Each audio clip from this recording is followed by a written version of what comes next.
contest between democracy and sovereignty and subjugation. Make no mistake, freedom will prevail. God bless the people of a free and democratic Ukraine. May God protect our troops. Mr. President. Associated Press. Months, as we've been saying all along. He moved more than 175,000 troops, military equipment, and positions along the Ukrainian border. He moved blood supplies into position and built a field hospital, which tells you all you need to know about his intentions all along. He rejected every good faith effort the United States and our allies and partners made to address our mutual security concerns through dialogue to avoid needless conflict and avert human suffering. For weeks, we have been warning that this would happen. And now it's unfolding largely as we predicted. In the past week, we've seen shelling increase in the Donbass, a region in eastern Ukraine controlled by Russian-backed separatists.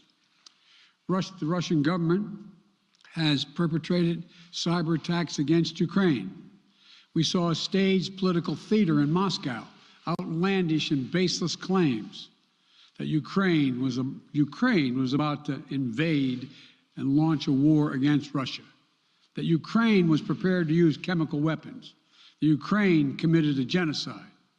Without any evidence, we saw a flagrant violation of international law in attempting to unilaterally create two new so-called republics on sovereign Ukrainian territory. And at the very moment that the United Nations Security Council was meeting to stand up for Ukraine's sovereignty, to stave off invasion, Putin declared his war. Within moments,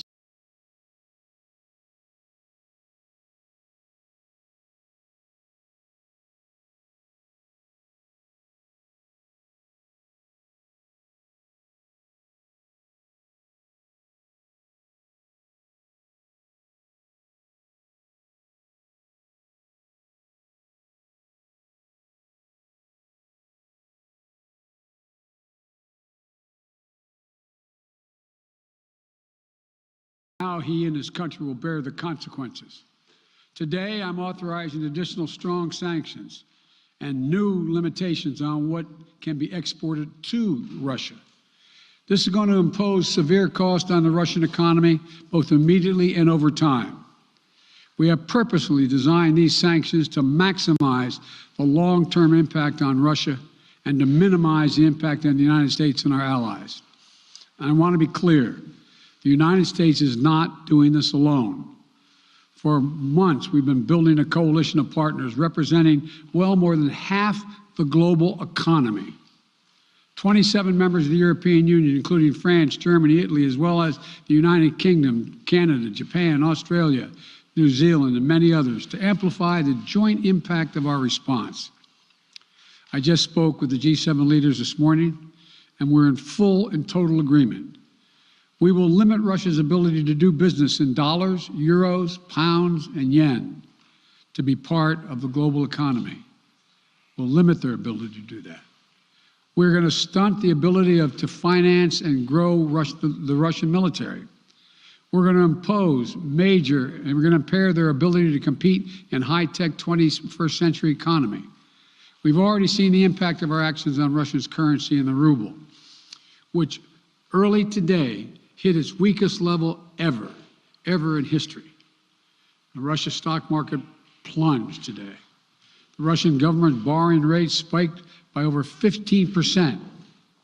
In today's actions, we've now sanctioned Russian banks that together hold around $1 trillion in assets.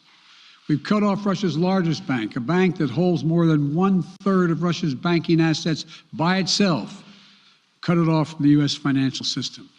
And today, we're also blocking 4 more major banks. That means every asset they have in America will be frozen. This includes VTB, the second largest bank in Russia, which has $250 billion in assets. As promised, we're also adding the names to the list of Russian elites and their family members that we're sanctioning as well. As I said on Tuesday, These are people who personally gain from the Kremlin's policies, and they should share in the pain. We will keep up this drumbeat of those designations against corrupt billionaires in the days ahead. On Tuesday, we stopped the Russian government from raising money from U.S. or European investors. Now we're going to apply the same restrictions to Russia's largest state-owned enterprises, companies with assets that exceed $1.4 trillion. Some of the most powerful impacts of our actions will come over time as we squeeze Russia's access to finances and technology for strategic sectors of its economy and degrade its industrial capacity for years to come. Between our actions and those of our allies and partners, we estimate that we'll cut off more than half of Russia's high-tech imports. It will strike a blow to their ability to continue to modernize their military. It'll degrade their aerospace industry, including their space program. It'll hurt their ability to build ships, reducing their ability to compete economically. And it will be a major hit to Putin's long-term strategic ambitions. And we're preparing to do more. In addition to the economic penalties we're imposing, we're also taking steps to defend our NATO allies, particularly in the East. Tomorrow, NATO will convene a summit. We'll be there to bring together the leaders of 30 allied nations and close partners to affirm our solidarity and to map out the next steps we will take to further strengthen all aspects of our NATO alliance. Although we provided over $650 million in defensive assistance to Ukraine just this last year, let me say it again. Our forces are not and will not be engaged in the conflict with Russia in Ukraine. Our forces are not going to Europe to fight in Ukraine, but to defend our NATO allies and reassure those allies in the East. As I made crystal clear, the United States will defend every inch of NATO territory with the full force of American power. And the good news is, NATO is more united and more determined than ever. There is no doubt that the United States will meet our Article 5 commitments, which says that an attack on one is an attack on all. Over the past few weeks, I ordered thousands of additional forces to Germany and Poland as part of our commitment to NATO. On Tuesday, in response to Russia's aggressive action, including its troop presence in Belarus and the Black Sea, I've authorized the deployment of ground and air forces already stationed in Europe to NATO's eastern flank allies, Estonia, Latvia, Lithuania, Poland, and Romania.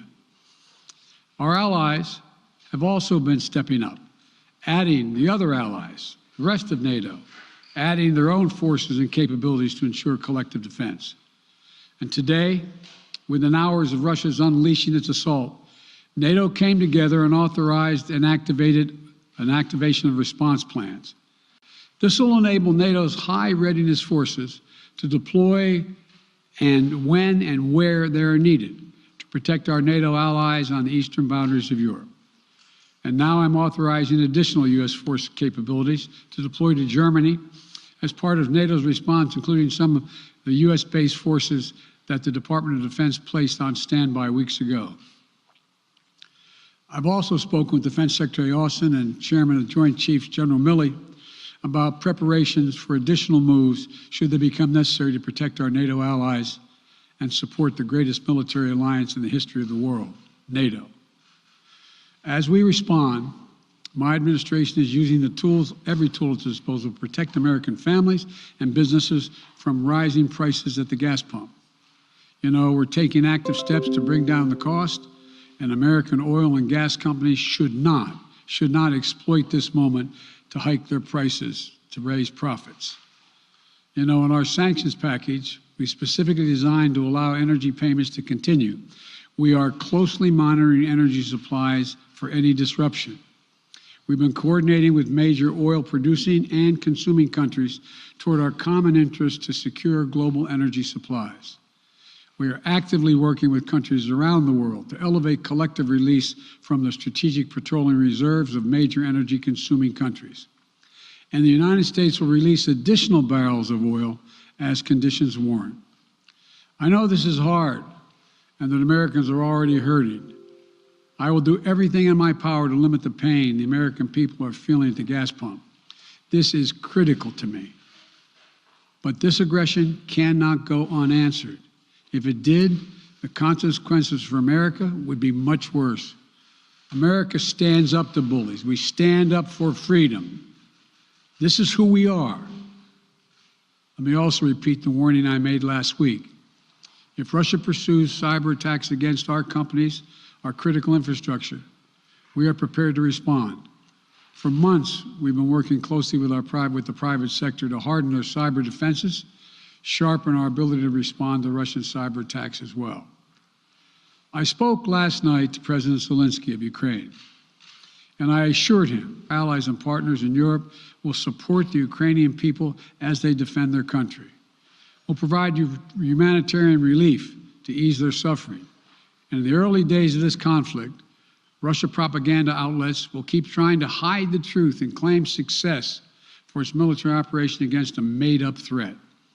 But history has shown, time and again, how swift gains in territory eventually give way to grinding occupations, acts of mass civil disobedience, and strategic dead ends. The next few weeks and months will be hard on the people of Ukraine. Putin has unleashed a great pain on them, but the Ukrainian people have known 30 years of independence, and they have repeated anyone who tries to take their country backwards. This is a dangerous moment for all of Europe, for the freedom around the world. Putin has committed an assault on the very principles that uphold the global peace. But now, the entire world sees clearly what Putin and his Kremlin allies are really all about. This was never about a genuine security concerns on their part. It was always about naked aggression, about Putin's desire for empire by any means necessary, by bullying Russia's neighbors through coercion and corruption, by changing borders by force, and ultimately by choosing a war without a cause. Putin's actions betray his sinister vision for the future of our world, one where nations take what they want by force. But it is a vision that the United States and freedom-loving nations everywhere will oppose with every tool of our considerable power. The United States and our allies and partners will emerge from this stronger, more united, more determined, and more purposeful. And Putin's aggression against Ukraine will end up costing Russia dearly, economically and strategically. We will make sure of that. Putin will be a pariah on the international stage. Any nation that countenances Russia's naked aggression against Ukraine will be stained by association. When the history of this era is written, Putin's choice to make a totally unjustifiable war on Ukraine will have left Russia weaker and the rest of the world stronger. Liberty, democracy, human dignity, these are the forces far more powerful than fear and oppression. They cannot be extinguished by tyrants like Putin and his armies. They cannot be erased by from people's hearts and hopes by any amount of violence and intimidation. They endure. In the contest between democracy and autocracy, between sovereignty and subjugation, make no mistake, freedom will prevail. God bless the people of a free and democratic Ukraine. May God protect our troops. Mr. President. Associated Press, Zeke. Do you have any plans to speak with President Putin at this point, and what interactions have you had with the Russian government? I heard the first part. Do I have any plans to speak with Putin at this point, and what? What communications have you had with the Kremlin?